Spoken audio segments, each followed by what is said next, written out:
દેવસ્યની એકાદશી વ્રત કથા.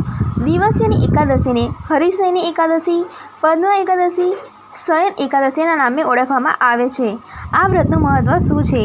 અષાઢ સુદ એકાદશીથી ભગવાન વિષ્ણુ ચતુર્માસ માટે ક્ષીરસાગર શયન કરી લે છે. એથી આ એકાદશીનું નામ પડ્યું છે દેવસ્યની એકાદશી. આ દિવસથી ચતુર્માસ શરૂ થાય છે, જેમાં સંન્યાસી, ભક્તો અને વૈષ્ણવો મસાલાવાળી ચીઝ, લસણ, ડુંગળી, ઈચ્છાનુસાર દહીં વગેરેનો ત્યાગ કરે છે અને વધુ ભક્તિમાં લીન થાય છે. સૂર્યવંશી રાજા માંડતા એક યુગમાં રાજ કરતા હતા. તે પરમ ધર્મનિષ્ઠ અને ન્યાયી રાજા હતા.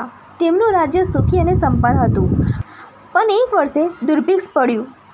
ચોમાસું ન આવ્યું, પાણી નહીં પડ્યું અને ખેતર સૂકી પડ્યા. પ્રજામાં ભારે હાહાકાર મચી ગયો. રાજાએ યજ્ઞ, દાન, પૂજા બધા પ્રયત્નો કર્યા, પણ વરસાદ ન પડ્યો. અંતે તેઓ તપસ્યા માટે જંગલમાં ગયા અને ત્યાં તેમને મહર્ષિ અંગિરા મળ્યા.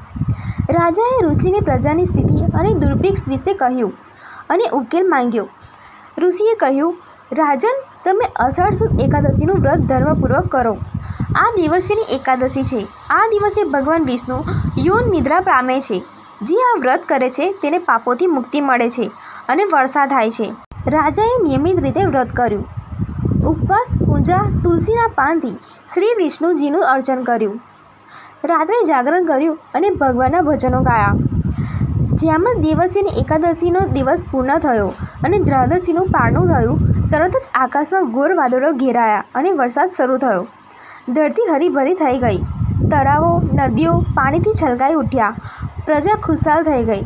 રાજાએ ઋષિનો આભાર માન્યો અને આ એકાદશી વ્રતને સર્વે માટે અનિવાર્ય બનાવ્યું. દેવસ્યની એકાદશીથી ચતુર્માસ શરૂ થાય છે. આ 4 મહિના ભગવાન શયનમાં હોય છે. આ સમયગાળા દરમિયાન વૈદિક સંસ્કૃતિ અનુસાર લગ્ન, શુભ કાર્ય, નવી ખરીદી, ગૃહ પ્રવેશ વગેરે કરાતા નથી.